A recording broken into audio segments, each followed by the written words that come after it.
शङ्कराचार्याः अस्मान् दिनत्रयं यावत् अस्मान् उद्बोधितवन्तः।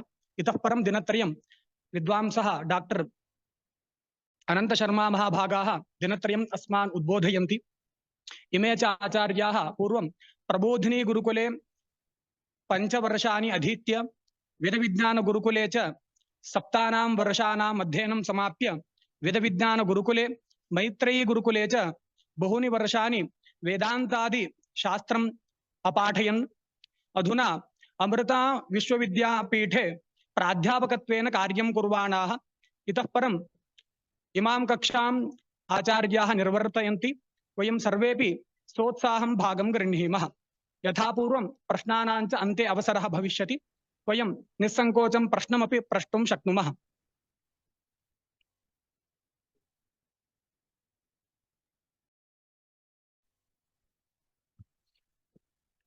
आरम्भं करोमि।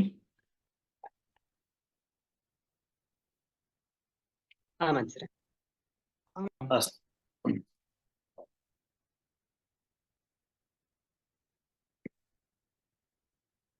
श्रीगुरुभ्यो नमः। सदाशिवसमारम्भां शङ्कराचार्यमध्यमाम् अस्मदाचार्यपर्यन्तां वन्दे गुरुपरम्पराम्। श्रीशङ्कराचार्यनवावतारं विश्वेश्वरं विश्वगुरुं प्रणम्य वेदान्तशास्त्रश्रवणालसानां बोधाय कुर्वे कमपि प्रयत्नम्।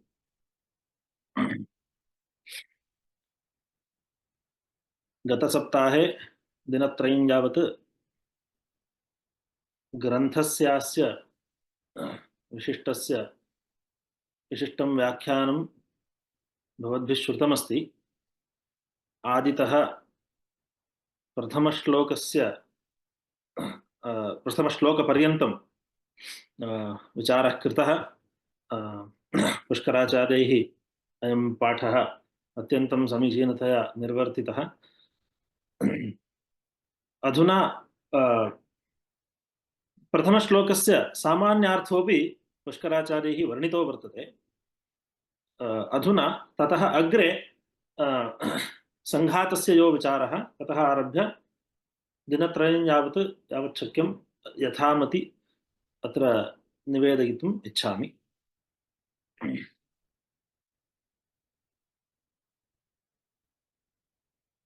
ग्रन्थस्यास्य वैशिष्ट्यं रचयितुः सामर्थ्यम् एतत् सर्वमपि पूर्वमेव सम्यक् बोधितं पुष्कराचार्यैः प्रथमे पाठे एव। अतः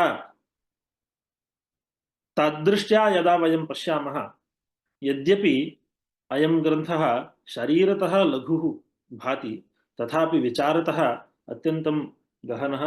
अतः सम्यक् विचार्य अग्रे गन्तुं प्रयत्नं करोमि।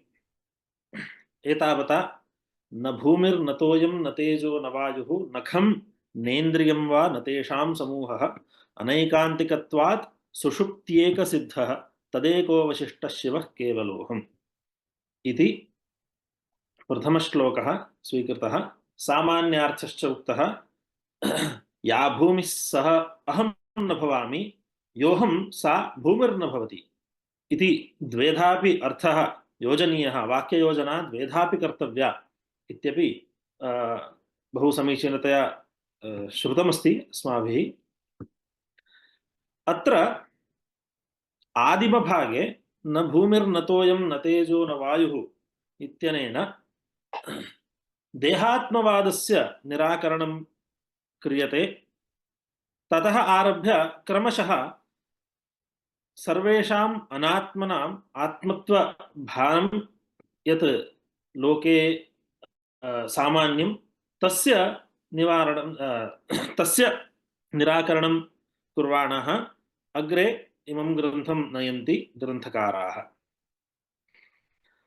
अत्र यथापङ्क्ति इतः परं पठनं चलति। यद्यपि वादिना प्रत्येकं भूम्यादिः आत्मत्वेन नाभ्युपेयते संघातस्यैव तदभ्युपगमात् इतः अस्माभिः पठनीयमस्ति। इतः पूर्वं तु सामान्यतः अर्थः उक्तः। या भूमिः सोऽहं न भवामि योऽहं सा भूमिर्न भवति इति परस्पर तादात्म्याभावो द्रष्टव्यः। परस्पर तादात्म्याभावः तत्र द्रष्टव्यः। अतः उभयपक्षतः अपि वाक्ययोजना च कर्तव्या भवति। एतद् दृष्टम्।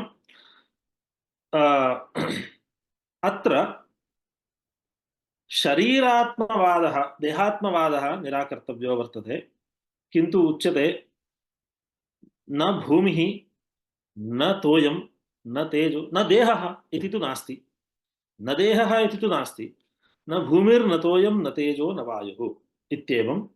अतः अत्र देहात्मवादनिराकरणस्य कथम् अत्र प्रसङ्गः इति चिन्तनीयं। तदत्र चिन्त्यते।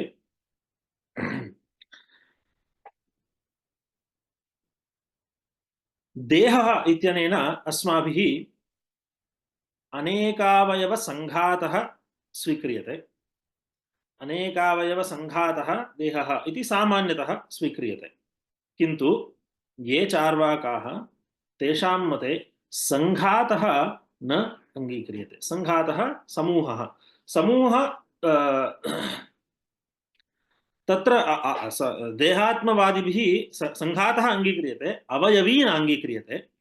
अवयविनः अनङ्गीकारात् सङ्घातः नाम एतेषां भूतानां समूहः एव अत्र अवयविस्थानीयो भवति।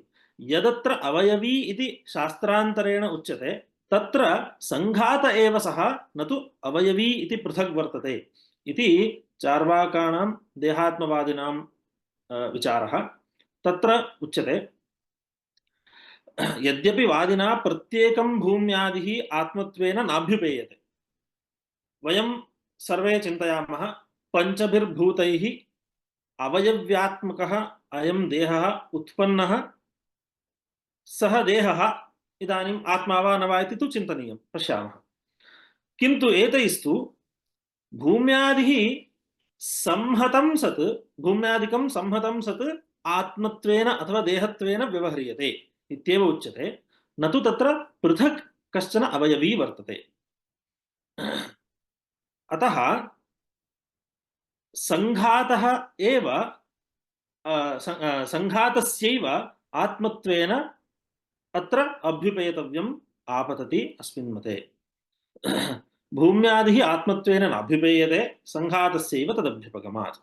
तथापि तन्मते एवं वादिनां मते अवयवि अनङ्गीकारात् पंचमतत्व अभ्युपगम प्रसंगेन च संयोगादि संबंध अनभ्युपगमात् संहन्तुरभावाच्च संघातो नोपपद्यते इत्यभिप्रेत्य अत्र अग्रे योजनीयं। प्रत्येकभूतनिराकरणेन भौतिकदेहात्मवादो निराकृतः। तत्र अन्वयः यद्यपि इत्यतः आरभ्य तथापि तन्मते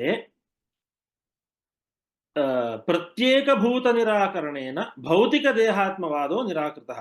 कथं? तन्मते अवयवि अनङ्गीकारात्। अवयविनः अनङ्गीकारात् प्रत्येकस्य भूम्यादेः भूतस्य निराकरणमेव देहात्मवादस्यापि निराकरणं स्वयं सम्भवति। कुतः? तत्र मध्ये हेतुः दीयते। अवयव्यनङ्गीकारात् पंचमतत्व अभ्युपगम प्रसंगेन च संयोगादि संबंध अनभ्युपगमात् इति च पुनः संहन्तुरभावाच्च। इदं किम् इति पश्यामः। अत्र तत्त्वचतुष्टयमेव तैः स्वीक्रियते। भूमिः, तोयं, तेजः, वायुः। आकाशात्मकं तत्त्वमपि नाङ्गीक्रियते। यद् अनुभवगोचरं तदेव तत्त्वं।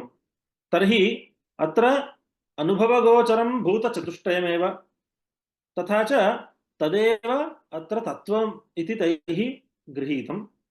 तथा सति सङ्घातादिकं संयोगादिकं यद्यङ्गीक्रियते तर्हि संयोगादि संबन्धः अपि तत्र पृथगेकं तत्त्वम् इति अङ्गीकर्तव्यम् आपतति। अवयवी नाङ्गीक्रियते इत्यादौ उक्तम्। अवयवी अनङ्गीकृतः कुतः यदि अवयवी अङ्गीक्रियमाणः स्यात् तर्हि तत्त्वान्तरस्यापि अङ्गीकारापत्तिः। अतः अवयव्यनङ्गीकारात् पुनश्च पञ्चमतत्त्व अभ्युपगमप्रसङ्गेन पञ्चमतत्त्वस्य अङ्गीकारप्रसङ्गेन यत्तैः वस्तुतः नाङ्गीकृतं तदङ्गीकारप्रसङ्गेन च संयोगादिसम्बन्ध अनभ्युपगमात्। संयोगादिसम्बन्धाः अपि न स्वीक्रियन्ते।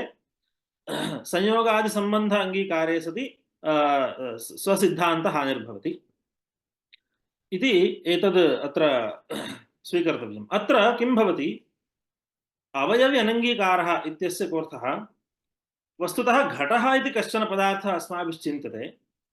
घटस्य किं तत्त्वम् इति चिन्त्यमाने कपालद्वयसंयोगजन्यः कश्चन घटपदार्थः इति सामान्यतो ग्रहणं नैयायिकादीनां। किन्तु एतैः कपालद्वयं घटः, कपालद्वयसङ्घात एव घटः।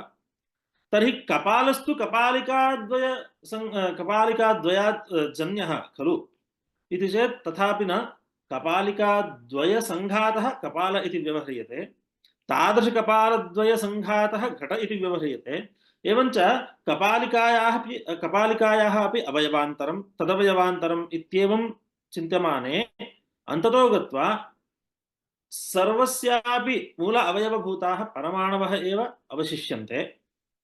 अतः ते एव अत्र स्वीकर्तव्याः। ते च परमाणवः पृथिवी अप्तेजो वायूनां भवन्ति। तस्मात् तत्त्वचतुष्टयमेव अत्र अङ्गीकर्तव्यम् इत्येवम् एतेषां क्रमः। पुनश्च अत्र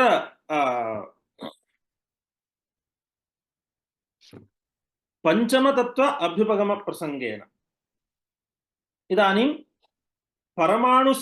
परमाणुसंयोगात् अवयवी जायते इति तत्स्तरे स्वीक्रियते। यदि द्वणुकं जायते इति वा ततस्तृणुकं जायते इति वा इत्यादिकं यदि गृहीतव्यं, यदि गृह्यते, तर्हि तत्र पञ्चमस्य तत्त्वस्य अवयविनः अङ्गीकारापत्तिः। यतः संयोगादिसम्बन्धादिकम् अपि तत्र मध्ये प्रवेशितं, संयोगसम्बन्धं विना परमाणुद्वयसंयोगं विना तत्र जणुकोत्पत्तिर्न सम्भवति। अतः स्वसिद्धान्तरक्षणार्थं तैः अवयवी अङ्गीकर्तुं न शक्यते इति स्थितिः। इत्येवं स्थिते पञ्चमतत्त्व अङ्गीकार अभ्युपगमप्रसङ्गेन संयोगादिसम्बन्ध अनभ्युपगमात् इत्युक्तं। पुनश्च अन्योपि विचारः, अहम् इति इत्याकारक धीः, इत्याकारक धीः या वर्तते, धियः सङ्घातः एव अत्र विषयो भवति इति स्थितौ यः तादृश अहम् इत्याकारक धी विषयः तत्र संहन्ता कः इत्यपि प्रश्नो भवति। यदि अत्र संघातात्मकस्य पृथग् अवयवित्वम् इति वा पृथग् तत्त्वान्तरत्वं वा यदि स्वीक्रियते, तर्हि अत्र संहन्ता कश्चन अपेक्षितो भवति।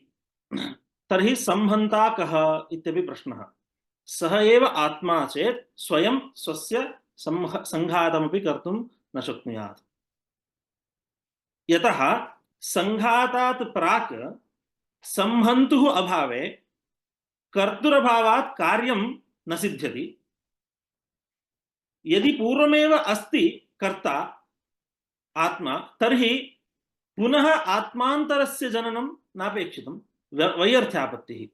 अतः संहन्तुः उपपादन असंभवादपि अत्र एतेषां मते संघातः एव आत्मा इति अभ्युपेतव्यं भवति, न तु पृथक् अवयवी इति द्रष्टव्यम्। एवं स्थिते भूतचतुष्टयस्य निराकरणं यत् कृतं, न भूमिः न तोयं न तेजो न वायुः, एतावत्पर्यन्तं भूतचतुष्टय निराकरणं यत् कृतं, तेनैव चार्वाकमते देहात्मवादिनां मते आत्मनः देहस्यैव आत्मत्वं यद् उच्यते तस्य निराकरणं जातं भवति। पृथक् देहाः आत्मा न इति न वक्तव्यम्। देहस्य भूतचतुष्टय व्यतिरिक्तस्य अनङ्गीकारात्। कोऽपि प्रश्नः? संहन्ता संघातकर्ता, एवं संघातकर्ता संहन्ता। अधुना अत्र उक्तं भूतचतुष्टय अतिरिक्तस्य भूतचतुष्टयमेव तत्त्वचतुष्टयत्वेन अङ्गीकृतं, तदतिरिक्तावयवी नाङ्गीक्रियते इति। तथापि भूतचतुष्टयस्य अतिरेकेणापि आकाशरूपं भूतान्तरम् अन्यैः वादिभिः अङ्गीक्रियमाणमस्ति। अतः इदानीं भूतचतुष्टयमेव आत्मा न इति कथ्यमाने तर्हि तदतिरिक्तः आकाशः आत्मा वा इत्यपि प्रश्नः स्यात्। अतः तन्निराकरणार्थं वक्तव्यं भवति न खम् इति, आकाशः अपि आत्मा न इति।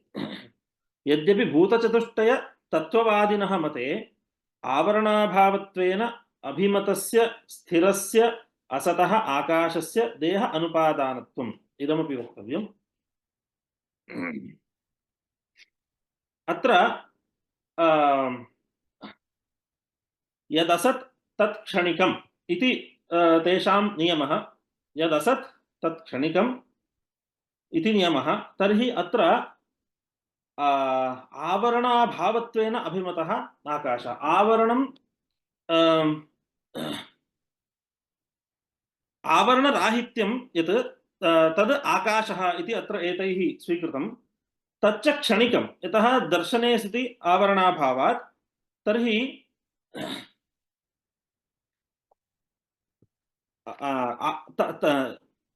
तस्य असतः इदानीम् आकाशः अनङ्गीकृतः तत्त्वत्वेन, पुनश्च सः यतः अनङ्गीकृतः अतः सः असत्पदार्थत्वेन गृह्यते। असतः आकाशस्य इदानीं देह उपादानत्वं च न सम्भवति, असतः सज्जननं न सम्भवति इत्यतः। तस्मात् सदात्मकस्य देहस्य असदाकाशः कारणम् इति तेषां मते तु स्वीकर्तुं न शक्यते।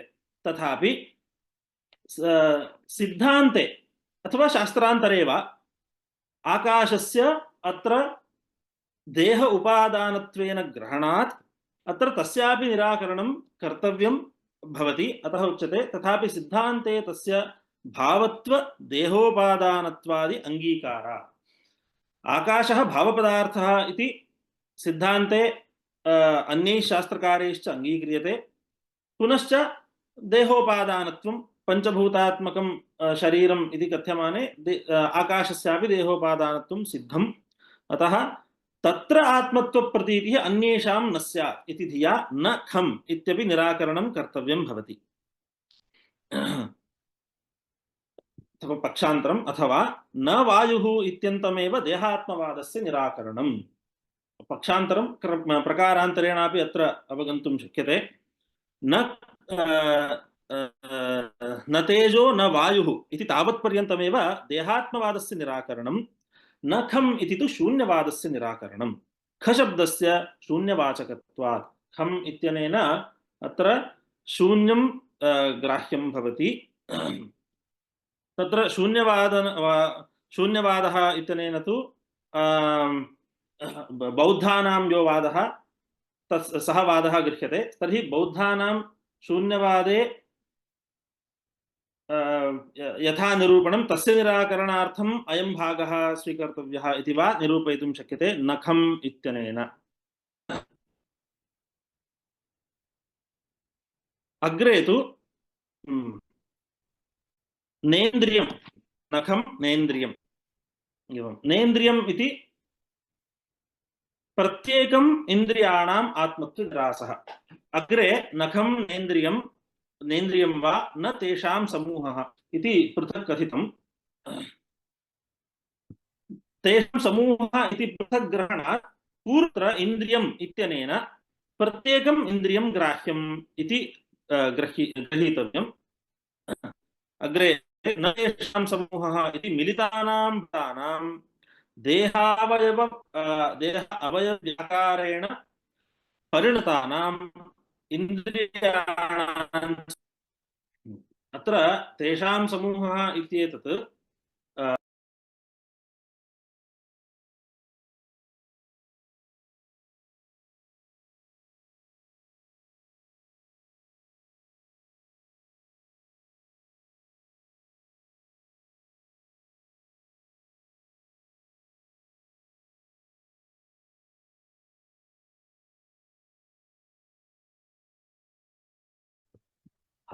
श्रूयते खलु? श्रूयते आचार्य, श्रूयते। न तेषां समूहः इति मिलितानां भूतानां देहावयवि आकारेण परिणतानां। तर्हि भूतानि यदा मिलितानि देहरूपे, देहः एव अवयवी देहावयवी, तादृश देहावयवी रूपेण परिणतानि यानि भूतानि मिलितानि सादृशः समूहो वा न आत्मा, अथवा प्रत्येकम् इन्द्रियाणि यानि तेषां यः समूहः इन्द्रियसमूहो वा न आत्मा इति उभयथापि अन्वयः अत्र कर्तव्यः। पूर्वं आदौ व्याख्यानकाले संघातम् अनभ्युपगम्य प्रत्येकं भूतानि निराकृतानि, अधुना तु संघातम् अभ्युपगम्यापि निराकृतानि इति भेदः। पूर्वं संघातः पृथक् अवयवी इति अनङ्गीकृत्य प्रत्येकं भूतानि इत्युक्ते अवयविनः अभावात् पृथक् भूतानां निराकरणेन देहात्मवादो निराकृतः इति पूर्वम् उक्तम्। अत्र तु संघातं पृथक् अभ्युपगम्यापि समूहात्मकः यः अवयवी सोऽपि निराक्रियते इति, अवयविनम् अङ्गीकृत्यापि अवयवी अपि आत्मा न इति पृथक् निराक्रियते इत्यर्थः। अधुना पृथक् अत्र मनः आत्मा न इति वा अथवा बुद्धिरात्मा न इति वा अत्र न श्रूयते, अतः तेषामपि अत्र ग्रहणार्थम् उच्यते। भूतनिराकरणेन भौतिकयोः प्राणमनसोः निरासः। प्राणः भूतानाम् एव तत्र रजोंशैः तमोंशैः सात्विकांशैः पृथक् पृथक् मनसः बुद्धेः अनन्तरं प्राणानां च उत्पत्तिरिति अस्माकं सिद्धान्तो वर्तते। तत्र एतेषां भूतानां निराकरणेन भौतिकानां, ते यदि भूतजन्याः तर्हि ते भौतिकाः भवन्ति, बुद्धिमनः प्राणादयः ते भौतिकाः भूतजन्यत्वात्। यतः भूतानाम् आत्मत्वं निराकृतम्, अतः तेषामपि भौतिकानामपि आत्मत्वं निराकृतं भवति। यतः कार्यकारणयोः तादात्म्यं अस्माभिः अङ्गीक्रियते। तादात्म्यं विना इत्युक्ते कारणं विना कार्यं क्वचिदपि स्थातुं न शक्यते। अतः यदि भौतिकानाम् आत्मत्वस्वीकारः स्यात् तर्हि भौतिकानां तादात्म्यापन्न कारणानि यानि भूतानि तेषामपि आत्मत्वं स्यात् इत्यापत्तिः। अतः भौतिकानामपि आत्मत्वाङ्गीकारः अत्र भवितुं नार्हति। भूतनिराकरणेन भौतिकयोः प्राणमनसोः निरासः।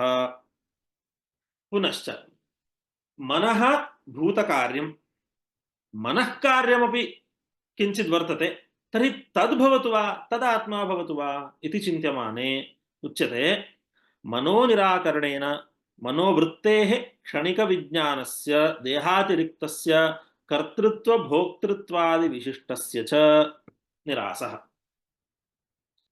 अत्र उच्यते मनः यतः निराकृतं, मनः यतः भूतानि निराकृतानि तर्हि भौतिकानि अपि निराकृतानि भवन्ति। यतः भौतिकानि भूतनिराकरणेनैव निराकृतानि तर्हि तत्कार्याण्यपि एतन्निराकरणेनैव निराकृतानि स्युः इति अत्र योजना। मनोनिराकरणेन मनोवृत्तेः क्षणिकविज्ञानस्य, अत्र क्षणिकविज्ञानपदेन मनोवृत्तेः अनेन सामानाधिकरणेन पठितमस्ति। अतः अत्र क्षणिकविज्ञानपदं बौद्धानां यत् क्षणिकविज्ञानं विज्ञानात्मकः आत्मा इति तत्परम् अत्र न चिन्तनीयम्, अपि तु क्षणद्वयावस्थायि तृतीयक्षणे नश्यमानं यत् नैयायिकादिभिः निरूप्यमाणं क्षणिकं विज्ञानं तत् अस्मन्मते मनोवृत्तिः इति मनोवृत्तित्वेन रूपेण स्वीक्रियते। तैस्तु आत्मनिष्ठः धर्मः इति स्वीक्रियते, अस्माभिस्तु मनोवृत्तिः इति वेदान्ते निरूप्यते। अतः मनोवृत्तेः क्षणिकविज्ञानस्य स च कीदृशः? देहातिरिक्तः। देह अतिरिक्तः इत्यतः देहातिरिक्तः तादृशस्यापि अत्र निराकरणं कृतं भवति। कोऽपि प्रश्नः? भूतानां निराकरणेन इन्द्रियाण्यपि निरस्यन्ते खलु, तदर्थं प्रत्येकं निरासः। समीचीनम्। अनेन क्रमेण चिन्त्यमाने समीचीनमेव, किन्तु अत्र न तेषां समूहः इत्यत्र तेषां समूहः देहः इति पृथक् स्वीकृत्य निराकरणं कृतं।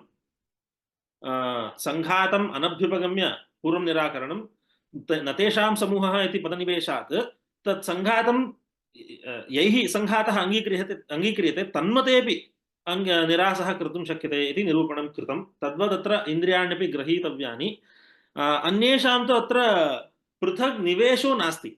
इन्द्रियाणि इति तु अत्र श्लोके निविष्टं पदमस्ति, इन्द्रियपदं निविष्टमस्ति। बुद्धि अथवा प्राणमनसोः पदतः निवेशो नास्ति अत्र श्लोके।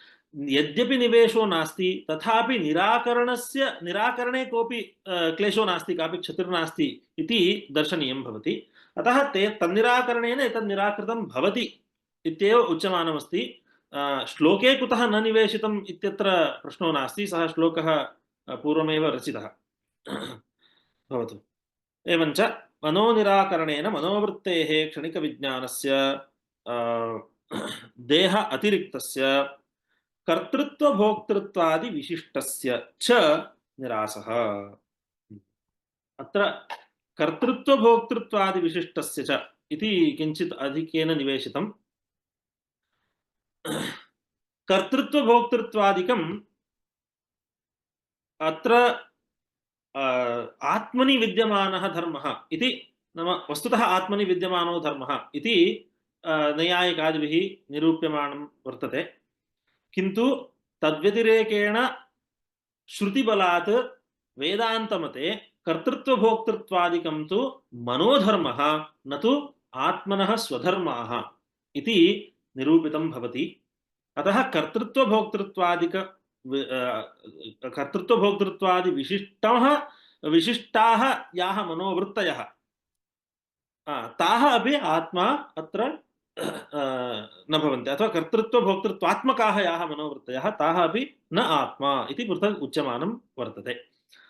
एवं कथनेन यैः तद् आत्मधर्मत्वेन मतं तेषामपि अत्र निराकरणं सूचितं भवति। यतः अग्रिमपङ्क्तौ पश्यन्तु, सिद्धान्ते ज्ञानेच्छासुखादीनाम् अन्तःकरणाश्रयत्व अभ्युपगमात् स्पष्टतया निरूपितमस्ति। ज्ञानेच्छासुखादीनाम् अन्तःकरण आश्रयत्वम् अभ्युपेयते श्रुतिबलात्। कथं? श्रुतिबलात् कथम्? अग्रे कामसङ्कल्पादीन् प्रकृत्य एतत् सर्वं मन एव इति श्रुतेः। कामसङ्कल्पो विचिकित्सा श्रद्धा धृतिरधृतिर्ह्रीर्धीर्भीरित्येतत् सर्वं मन एव इति श्रुतेः। तत्र एते सर्वे ये धर्माः आत्मधर्मत्वेन परैः गृहीताः ते सर्वे वस्तुतः न आत्मधर्माः, अपि तु मन एव इति कथितमस्ति। मन एव इति कथनस्य कः अर्थः इत्युक्ते मन एव इत्यनेन मनोधर्माः इति गृह्यते। मनोधर्माश्चेत् मन एव इति कथनं युक्तं वा? मनोधर्माश्चेत् मन एव इति कथनं युज्यते वा इति चेत् सत्यं पूर्वमुक्तरीत्या कार्यकारणयोः वस्तुतः अत्यन्तभेदो भवितुं नार्हति। कार्यकारणयोर् अत्यन्तभेदः न्यायिकैः निरूप्यते, किन्तु कार्यकारणयोर् अत्यन्तभेदः भवितुं नार्हति, अपि तु तादात्म्यसम्बन्ध एव भवति कार्यकारणयोः। तादात्म्यं च भेदसहिष्णुरभेदः इत्यतः अत्र कामसङ्कल्पादीन् प्रकृत्य श्रुतौ यदुक्तं मन एव इत्येतत् एतद् युज्यते, यतः मनसः अभिन्नभूताः, मनसः एव विकाराः, मनः परिणामात्मकाः एते सर्वे, अतः एते सर्वे मन एव इति तत्र उक्तम्। अतः अत्र पृथक् निवेशनेन कर्तृत्वभोक्तृत्वादिविशिष्टस्य मनोवृत्तेः देहातिरिक्तस्य निरासः इति कथनेन एतेषां सर्वेषाम् आत्मत्वम् अथवा आत्मधर्मत्वं वा यद्गृहीतं तत्सर्वं निरस्तं भवति।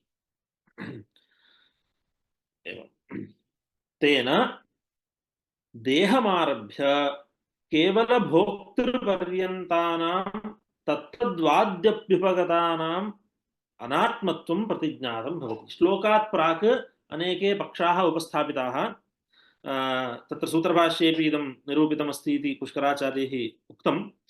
तत्र अन्येषां शास्त्रकाराणां मते आत्मनः कीदृशं स्वरूपम् अभ्युपेयते इति उच्यते। तत्र केवल भोक्ता कर्ता भोक्ता कर्तृत्वभोक्तृत्वयुक्तः देह एव आत्मा इत्यादयः अनेके पक्षाः, ते सर्वेपि पक्षाः अनेन निराकृताः भवन्ति। तेन देहमारभ्य केवल भोक्तृपर्यन्तानां तत्तद्वाद्यभ्युपगतानाम् अनात्मत्वं, तत्तद्वादिभिः आत्मत्वेन अभ्युपगतानां वस्तुतः अनात्मत्वं यत् तत् प्रतिज्ञातं भवति। वस्तुतः अस्मच्छास्त्ररीत्या वस्तुतः इदम् अनात्मा एव इति तत्र उपस्थाप्यते। तत्र अस्तु एते सर्वे अनात्मभूताः, कुतः एते अनात्मभूताः? तत्र कश्चन हेतुः वक्तव्यः। तत्रोच्यते अनैकान्तिकत्वात्। अनैकान्तिकत्वात् भूमिः, या भूमिः सः न अहं न योऽहं सा न भूमिर्भवति। अनैकान्तिकत्वात् यत्तोयं सः आत्मा सः अहं न, यः अहं सः तत् तोयं न भवति इत्येवम् अनैकान्तिकत्वरूपः हेतुः सर्वत्र अन्वयं प्राप्नोति। सर्वत्र अयमेव हेतुः अनैकान्तिकत्वात्। किमिदम् अनैकान्तिकत्वम् उच्यते? व्यभिचारित्वम्। अनैकान्तिकत्वम् इत्युक्ते अत्र व्यभिचारित्वं भवति। तदेव अग्रे उच्यते व्यभिचारित्वात् विनाशित्वादिति यावत्। यदनैकान्तिकं यदेकान्तिकं तत् सार्वकालिकं नित्यं स्यात्। यदि न नित्यं तर्हि तत् कथं सर्वदा अनुपलभ्यं सत् एकान्तिकं कथं स्यात्? अनित्यत्वादेव। अतः यद् न सार्वकालिकं तद् अनैकान्तिकं स्वयं भवति। क्वचित् काले वा देशे वा कथञ्चित् परिच्छिन्नं सत् इदम् अनैकान्तिकं भवति। अतः अनैकान्तिकं यत् तत् व्यभिचारि भवति। अतः व्यभिचारित्वात्, व्यभिचारी इत्युक्ते सति तस्य विनाशित्वमप्यस्ति इति, परिच्छिन्नत्वादेव तस्य विनाशित्वम् अपि अवगम्यते। अत्र व्यभिचारित्वात् विनाशित्वादिति यावत्।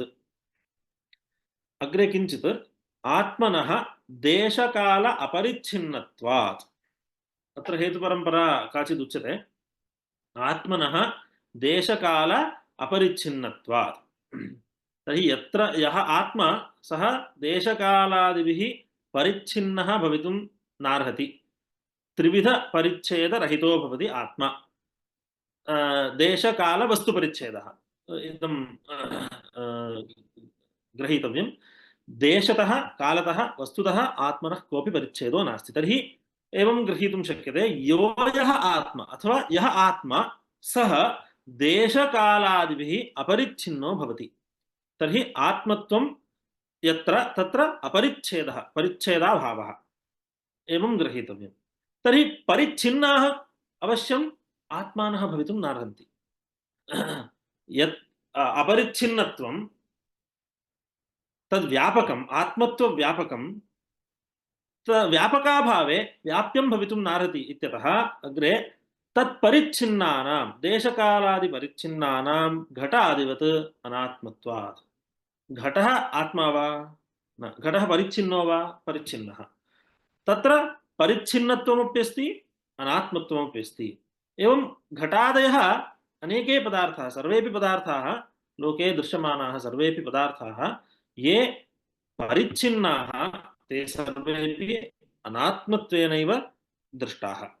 एवं आत्मत्वव्यापकं यद्देशकाल अपरिच्छिन्नत्वं तादृश अपरिच्छिन्नत्वं यत्र नास्ति, घटपटादिषु परिच्छेदः एव वर्तते, परिच्छिन्नत्वं वर्तते, तर्हि तत्व्याप्यम् आत्मत्वं भवितुं नार्हति, अतः ते अनात्मभूताः एव।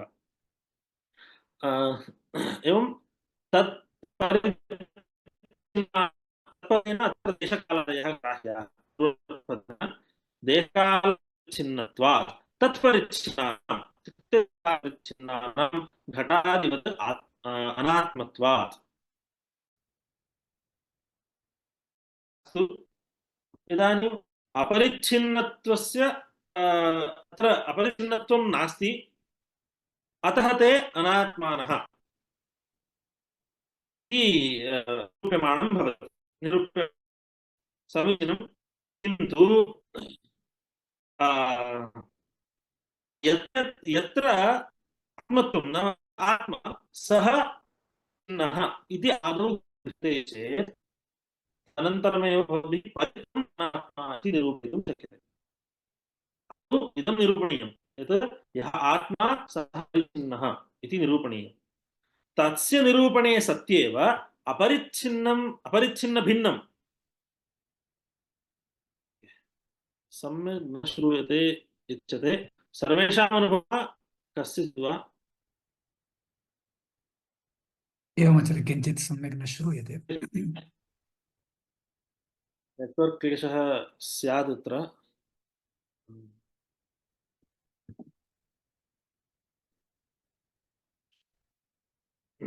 अहं किञ्चित् सावधानमेव वदामि।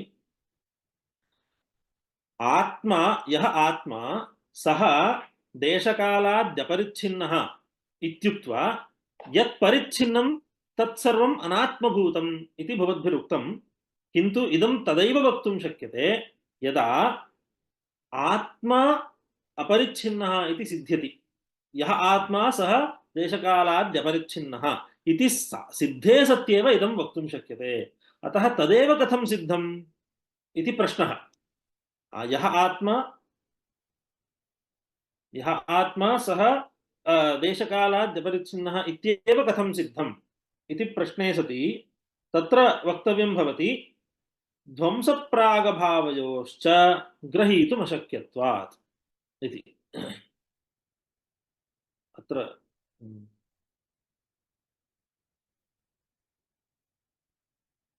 भवतु, अहम् अनुवर्तयामि, अत्र किमपि अस्ति, भवतु। ध्वंसप्रागभावयोश्च ग्रहीतुम् अशक्यत्वात्।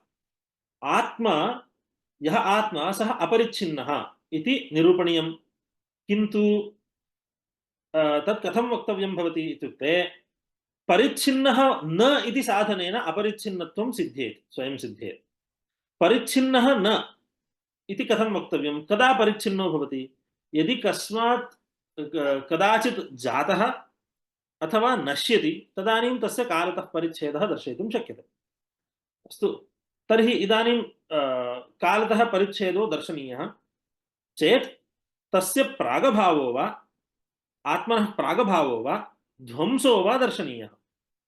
आत्मनः प्रागभावो वा ध्वंसो वा अत्र निरूपयितुं न शक्यते इति स्थितिः। अतः ध्वंसप्रागभावयोश्च ग्रहीतुम् अशक्यत्वात् इत्युक्तम्। इदानीं आत्मनः ध्वंसप्रागभावौ न स्तः, यतः आत्मनः ध्वंसप्रागभावौ न गृह्येते, ग्रहीतुं न शक्येते इति स्थितिः। ग्रहीतुं न शक्यते इति तावन्मात्रेण नास्ति इति वक्तुं शक्यते वा इति स्थितिः तत्र अग्रे चिन्त्यते। इदानीं यदि अस्तु आत्मनः ध्वंसो वा प्रागभावो वा गृह्यते इत्येव स्वीक्रियते चेत् केन गृहीतव्यं भवति? केन आत्मनः ध्वंसो वा प्रागभावो वा गृहीतव्यः इति आदौ प्रश्नः। आत्मनः यः आत्मा सः अपरिच्छिन्नः इति वक्तव्यं चेत् आत्मनः ध्वंसो वा प्रागभावो वा नास्ति इति ज्ञातव्यं। न दृश्यते, ग्रहीतुं न शक्यते इत्युक्तम्। ग्रहीतुं न शक्यते इति चेत् ग्रहीतुं शक्यते इति चेत् वक्तव्यं चेत् केन ग्राह्यं तत्? आत्मना वा अनात्मना वा? अनात्मना तु ग्रहीतुं न शक्यते, अनात्मनां जडत्वात्। अग्रे उक्तम्, अनात्मनां जडत्वात् अनात्मभिः आत्मनः ध्वंसो वा प्रागभावो वा ग्रहीतुं न शक्यते। तर्हि अस्तु, तर्हि आत्मनः प्रागभावः अनात्मभिः ग्रहीतुं न शक्यते चेत् आत्मनः प्रागभावः आत्मना एव गृह्यताम्। आत्मना एव आत्मनः प्रागभावो वा ध्वंसो वा गृह्यताम् इत्यपि वक्तुं न शक्यते। स्वभिन्नस्य च आत्मत्वस्तु आत्मा स्वयमेव स्वप्रागभावं वा ध्वंसं वा ग्रहीतुं न शक्नोति। कदा ग्रहीतुं शक्यते? ग्रहणं तदैव सम्भवति यदा ग्रहीतुः ग्राह्यस्य च सामानाधिकरण्यं सिद्ध्यति। अत्र ग्राह्यः आत्मनः अभावः, ध्वंसो वा प्रागभावो वा ग्राह्यः। ग्रहीता कः स्यात्? अनात्मा तु भवितुं नार्हति, तस्य जडत्वेन ग्रहीतृत्व असम्भवात्। तर्हि चैतन्यात्मकः आत्मा एव स्वप्रागभावं वा ध्वंसं वा गृह्णाति इति यदि उच्यते, तर्हि ग्रहीतुः ग्राह्यस्य च सामानाधिकरण्यमेव साधयितुं न शक्यते इति स्थितिः। यः आत्मा सः ग्रहीता, यदा सः अस्ति तदानीं तदभावः, यः ग्राह्यः अभावः, सः भवितुं नार्हति। यदानीम् आत्मनः प्रागभावो वा ध्वंसो वा स्यात् तदानीम् आत्मनः असम्भवात्, तदानीं ग्रहीतुः असम्भवात्, ग्रहणं न सम्भवति। यदा आत्मा वर्तते तदानीं तु आत्मनः ग्रहीतुः सत्त्वेपि ग्राह्यस्य अभावस्य असम्भवात् ग्रहणं न सम्भवति। कथञ्चिदपि अत्र पूर्वं यदुक्तं ध्वंसप्रागभावयोश्च ग्रहीतुमशक्यत्वादिति यदुक्तं तत्सिद्धमेव। ग्रहणं न सम्भवति, आत्मनः ध्वंसो वा प्रागभावो वा ग्रहीतुं न शक्यते इति सिद्ध्यति। पुनश्च अस्तु, तर्हि एकस्य आत्मनः ध्वंसो वा प्रागभावो वा अपरेण आत्मना गृह्यताम् इति प्रश्नः स्यात्। पूर्वम् अनात्मभिर्गृह्यते वा इति चिन्त्यमाने अनात्मनां ग्रहणसामर्थ्यं नास्ति, अतः न शक्यते। आत्मना एव आत्मनः ध्वंसो वा प्रागभावो वा ग्रहीतुं न शक्यते, ग्राह्यग्राहकयोः तत्र सामानाधिकरण्य असम्भवात्। तर्हि एकेन आत्मना अपरस्य आत्मनः ध्वंसो वा प्रागभावो वा गृह्यताम् इति चेत् तत्र उच्यते स्वभिन्नस्य च आत्मत्वाभावात्। आत्मा एकत्वेन उपपादितः उपनिषत्सु। एकः आत्मा इति स्थितौ, अद्वितीयः एकः आत्मा इति स्थितौ, तद्भिन्नं यच्च यावच्च यत्किञ्चित् भवतु तत्सर्वमपि आत्मा भवितुं नार्हति। स्वभिन्नं स्वम् आत्मा, स्वभिन्नः यः कोऽपि पदार्थः सः तस्य आत्मत्वं भवितुं नार्हति। तर्हि अनात्मत्वे एव पर्यवस्यति। अनात्मत्वे सति तस्य जडत्वमपि सिद्धं, तर्हि ग्रहीतृत्वं न सम्भवति इत्यपि सिद्ध्यति। इदानीम् अपरः प्रश्नः, तर्हि आत्मा एक एव, तस्य च ध्वंसप्रागभावयोः ग्रहीतुमशक्यत्वात् सः कालाद्यपरिच्छिन्नो भवति इति अनेन सिद्ध्यति इति चेत् तत्र अपरः प्रश्नः, अस्तु आत्मा एकश्चेत् आत्मनः एकत्वे सति सुखदुःखादि अनुभव वैलक्षण्यं कथम् उपपाद्यते इति अपरः प्रश्नः। आत्मनः एकत्वे सति सुखदुःखाद्यनुभव वैलक्षण्यं कथं लोके उपपादयितुं शक्यते?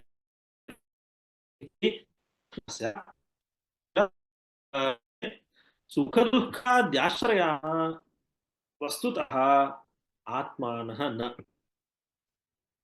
सुखं दुःखं वा आत्मनि अनुभूयमानो धर्मः, आत्माश्रयत्वेन अनुभूयमानो धर्मः इति यदि गृह्यते तदानीम् अयं प्रश्नः युक्तः। सुखदुःखादि विलक्षण यौगपद्येन विलक्षणानुभवः कथं निरूपयितुं शक्यते, कथम् उपपाद्यते इति प्रश्नः सम्भवति। तदानीमेव सम्भवति यदा सुखदुःखादीनाम् आत्मनिष्ठत्वं ग्राह्यं, किन्तु वस्तुतस्तु सुखदुःखाद्याश्रयाणाम् अन्तःकरणानाम् इति कथनेन सुखदुःखादीनाम् आश्रयाः अन्तःकरणानि, आत्मा तु एकः, किन्तु आत्मनः उपाधिभूतानि सुखदुःखाद्याश्रयभूतानि अन्तःकरणानि अनेकानि इत्यतः अन्तःकरणानाम् अनेकत्वेन सुखदुःखादि अनुभववैलक्षण्यं योगपद्येन अनुभववैलक्षण्यम् अपि निरूपयितुं शक्यते। भेद अभ्युपगमात् अंतःकरणभेदेन अनुभवभेदः अभ्युपयितुं शक्यते इत्यतः अत्र सर्वविधव्यवस्था अपि उपपादयितुं शक्यते। आत्मनः देहादीनां देह इन्द्रिय बुद्धिपर्यन्तं सर्वेषामपि निराकरणे कृतेपि अत्र व्यवस्थायां लौकिकव्यवस्थायां कोऽपि भङ्गो नास्ति इत्यतः उच्यते भेदाभ्युपगमात् व्यवस्था उपपद्यते इत्युक्तम्। स्वेनैव स्वाभावग्रहणे विरोधात् ग्राह्यकाले ग्राहक असत्वात् ग्राहकसत्त्वे ग्राह्य अभावात् कृतहानि अकृताभ्यागमप्रसङ्गाच्च न तस्य ध्वंसप्रागभावो। अन्योऽपि कश्चन विचारः अत्र इदं पूर्वम् उक्तम् आत्मनः ध्वंसो वा प्रागभावो वा न सम्भवति इति इदानीं न ग्रहीतुं न शक्यते, अतः उपपादयितुं न शक्यते इति उक्तं। तर्हि आत्मनः अत्यन्ताभावो भवतु इति कश्चन प्रश्नः भवितुमर्हति। तन्विधाय उच्यते स्वेनैव स्वाभावग्रहणे विरोधात्। अस्तु आत्मनः अत्यन्ताभावः अस्ति इति गृह्यतां चेदपि अस्ति इति ग्रहणं केन क्रियेत? आत्मनः अत्यन्ताभावो वर्तते इति केन ग्राह्यं? पुनः आत्मना एव ग्राह्यं भवति। तर्हि स्वेनैव स्वाभावग्रहणे उच्यमाने सति विरोधो भवति। स्वम् असत् भूत्वा स्व अभावं स्वयं गृह्णाति इति कथं वक्तुं शक्यते? विरोधो भवति। अतः ग्राह्यकाले कुतः एवं विरोधः? ग्राह्यकाले ग्राहक असत्वात्। अत्र ध्वंस प्रागभावयोः स्थलेपि वक्तुं शक्यते ग्राह्यकाले ग्राहकाभावात् ग्राहकसत्त्वे ग्राह्याभावात्। यदा ग्राहकः गृहीता आत्मा वर्तते तर्हि तदभावः भवितुं न शक्यते।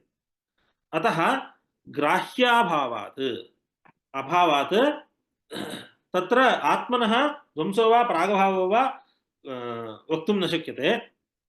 पुनश्च यदि ध्वंसः अङ्गीक्रियते तर्हि अथवा यदि प्रागभावः अङ्गीक्रियते तर्हि कृतहानि अकृताभ्यागमप्रसङ्गोऽपि भवति। यत् कृतं ध्वंस आत्मनः ध्वंसे अङ्गीक्रियमाणे यत् धर्माधिकं यागाद्यनुष्ठानं यत् कृतं तज्जन्यं फलं यावत् सः उपलभेत तावता तस्य हानिरेव जातं चेत् तत्र कृतहानिः तत्र सम्भाव्यते। कृतहानिः इति एकं। पुनश्च तादृशप्रसङ्गे सति प्रवृत्तिः न स्यात्, लौकिकानां धर्मकार्येषु प्रवृत्तिर्न स्यात् इति यद्विहितं तत्र प्रवृत्तिरेव न स्यात् इति आपत्तिः। पुनश्च प्रागभावाङ्गीकारे अकृत अभ्यागमप्रसङ्गः। प्रागभावे सति आत्मा कदाचित् उत्पद्यते इति वक्तव्यं। यतः क्वचित् क्षणे उत्पद्यते ततः पूर्वं तु नासीत्, तदनन्तरम् अस्ति, तत्क्षणे उत्पद्यते इति वक्तव्यं। तथा उच्यमाने सति उत्पत्त्यनन्तरं यच्च यावच्च तेन अनुभूयते तस्य हेतुः कथं निरूपणीयः? अधुना हेतुरस्ति, यच्च यावच्च अस्माभिरनुभूयते तत्सर्वं स्वार्जित अदृष्टजन्यं। पूर्वं यद् अर्जितम् अनुष्ठानेन धर्माधर्माद्यनुष्ठानेन आचरणेन यद् अर्जितं तस्य फलम् अधुना अनुभूयमानमस्ति इति इदानीं निरूपयितुं शक्यते। किन्तु अत्यन्तम् असतः आत्मनः कदाचित् काले उत्पत्तिरङ्गीक्रियते चेत् अकृत अभ्यागम प्रसंगः। अकृतं किंचित् अनुभवति, अकस्मात् विना कारणं किंचित् अदृष्टं तस्य भवति, उत्पत्तिकाले अकस्मात् किंचित् अदृष्टं भवति इत्यादिकं वक्तव्यं भवति। एतादृश कल्पना परम्परापेक्षया आत्मनः नित्यत्वाङ्गीकारः एव अत्यन्तं लघुभूतः पक्षः इति ग्रहीतव्यम्। पुनश्च सद्रूपस्य आत्मनः सर्वत्र अनुगमाच्च न अत्यन्ताभाव प्रसंगः। अधुना प्रश्नः, अधुना कियत्पर्यन्तं कर्तव्यम्? इदं आचार्य एवं तरटिपर्यन्तं कर्तुं शक्यते। सद्रूपस्य आत्मनः सर्वत्र अनुगमाच्च न अत्यन्ताभाव प्रसंगः। आत्मा अपि च सर्वस्मिन्नपि प्रत्यये आत्मनः ग्रहणमस्ति। घटस्सन् पटस्सन् इति सद्रूपत्वेन आत्मा सर्वत्र गृह्यमाणः एव वर्तते।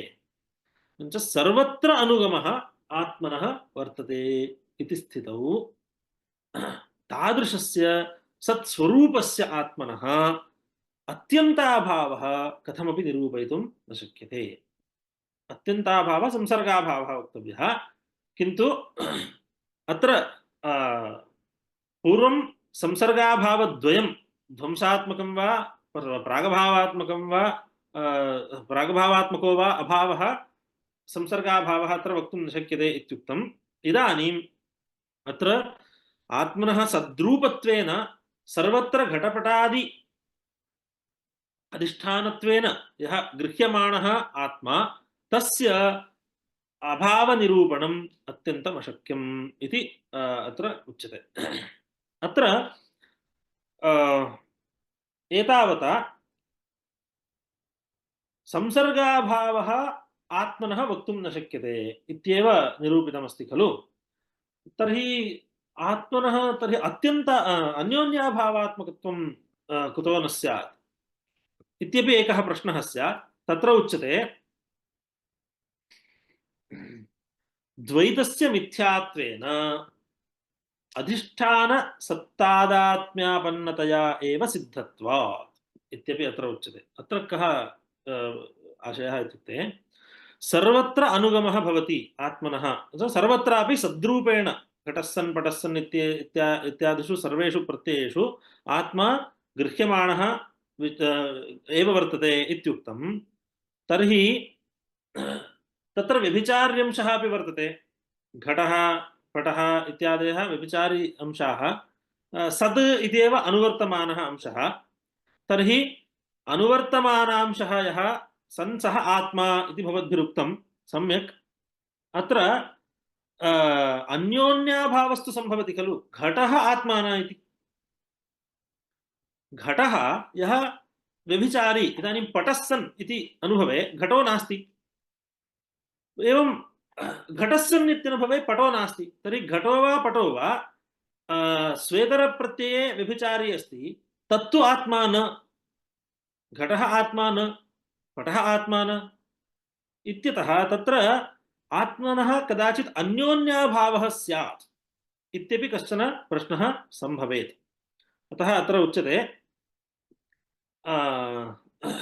अन्योन्याभावस्यापि आत्मा अत्र प्रतियोगी न भवति। अन्योन्याभाव अप्रतियोगित्वम् अत्र उच्यमानम्। एतावता संसर्गाभाव अप्रतियोगित्वम् उक्तम्, अधुना अन्योन्याभाव अप्रतियोगिता उच्यते। कथं? द्वैतस्य मिथ्यात्वेन। द्वैतं प्रपञ्चः, अत्र द्वैतस्य मिथ्यात्वेन इत्युक्ते घटस्सन् पटस्सन् इत्याद्यनुभवेषु यः भासमानः घटपटादिपदार्थः सः आत्मनि सद्रूपः यः आत्मा भासते तस्मिन् तादात्म्येनैव प्रतिभाति, न तु पार्थक्येन। तस्मिन् तादात्म्येनैव प्रतिभाति इति इत्यत्र कोऽपि संशयो नास्ति। यतः अनुभवः घटस्सन् इति सामानाधिकरणेन अनुभवो वर्तते। तर्हि घटस्सन् इत्यनुभवे सद्रूपे आत्मनि तादात्म्येनैव घटो भासमानः वर्तते। स च घटः मिथ्याभूतः। प्रपञ्चः मिथ्या इति अस्माभिः निरूप्यते इति कृत्वा प्रपञ्चे प्रपञ्चघटकीभूतः घटोऽपि मिथ्या स च मिथ्या मिथ्या इत्यस्य अविद्यमानः पदार्थः इति तु नार्थः भासमानत्वात् तस्य सत्ता काचित् अङ्गीकर्तव्या किन्तु तस्य स्वातन्त्र्येण कापि सत्ता वक्तुं न शक्यते अतः उच्यते अधिष्ठानसत्तादात्म्यापन्नतया एव स च घटः भासमानः अधिष्ठानभूतः सदात्मकः यः आत्मा तत्र तादात्म्येनैव भासमानः भासितुम् अर्हति अन्यथा तस्य भानं न सम्भवति यथा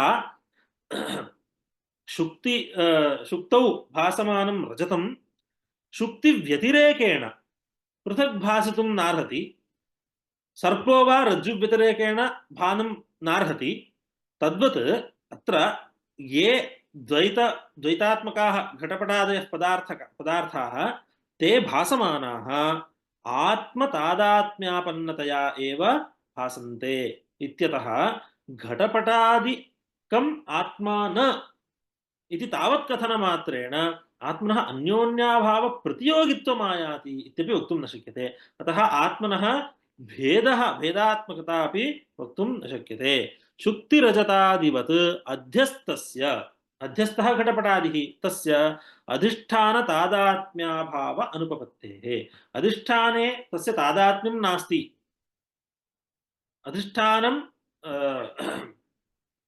अधिष्ठानं यत् अत्र आत्मा अधिष्ठानं तस्मिन् तस्य तादात्म्यं नास्ति इति तादात्म्याभावः निरूपयितुं न शक्यते शुक्तिरजतादिकस्य यथा तद्वत् तेन आत्मा न अभावप्रतियोगी आत्मा अभावप्रतियोगी न अभावप्रतियोगिनश्च देहेन्द्रियादयः देहः अभावप्रतियोगी उत्पद्यते नश्यति च इति संसर्गाभावप्रतियोगी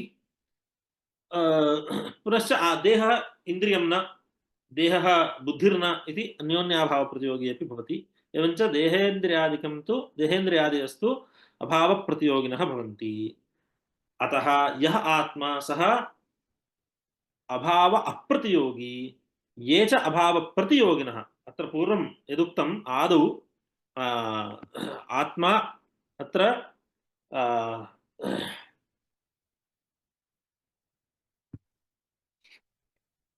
देशकाल अपरिच्छिन्नत्वम् इति यदुक्तं यः आत्मा सः देशकालाद् अपरिच्छिन्नः इत्यत्र अपरिच्छिन्नत्वं यदुक्तं तदत्र एवमेव पर्यवस्यति अभाव अप्रतियोगित्वम् इत्येव पर्यवस्यति तथा च आत्मा अप्रतियोगी देहेन्द्रियादयः ये अभावप्रतियोगिनः ते आत्मा भवितुं नार्हन्ति आत्मा चेत् सः अभावप्रतियोगी स्यात् अभाव अप्रतियोगी स्यात् अप्रतियोगित्वम् आत्मत्वव्यापकं देहेन्द्रियादिषु अभावप्रतियोगित्वमेव वर्तते न तु अप्रतियोगित्वम् अतः व्यापकाभावात् तद्व्याप्यम् आत्मत्वम् अपि अत्र नास्ति इति अत्र निरूपितं भवति अतः वदति तेन अमी देहेन्द्रियादयः न आत्मानः एते आत्मानो न भवन्ति किन्तु अग्रे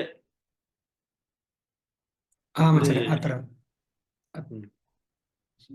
एकं वाक्यम् उक्त्वा समापयामि किन्तु स्वप्रकाशबोधरूपाख्ये आत्मनि स्वप्रकाशबोधरूपः यः आत्मा तस्मिन् अद्वैते सः एक एव अद्वितीयः तादृशे आत्मनि अपि अनादि अनिर्वचनीय अविद्याकल्पिताः अनिर्वचनीयाः एव इति सिद्धान्तरहस्यम् नाम घटपटादयः सर्वे ये च यावन्तश्च आत्मतादात्म्येन देहादयो वा ये आत्मतादात्म्येन भासन्ते घटपटादयो न देह इन्द्रियादयः ये आत्मतादात्म्येन भासमानाः ते आत्मनि अद्वितीये आत्मनि चैतन्यात्मके आत्मनि अनिर्वचनीय अविद्याकल्पिताः अनिर्वचनीयाः एव इति अत्र सिद्धान्तरहस्यम् एतावदुक्त्वा अत्र अद्यतनपाठं समापयामः श्रीशङ्कराचार्यनवावतारं विश्वेश्वरं विश्वगुरुं प्रणम्य वेदान्तशास्त्रश्रवणालसानां बोधाय कुर्वे कमपि प्रयत्नम् यदि प्रश्नाः सन्ति तर्हि इदानीं प्रष्टुं शक्यन्ते। एवम्।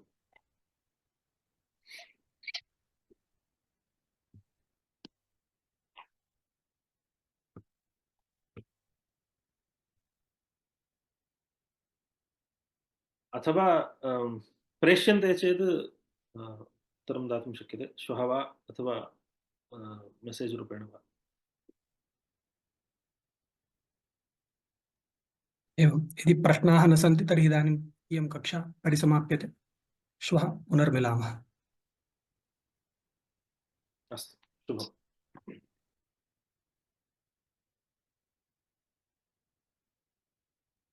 धन्यवादः महोदय।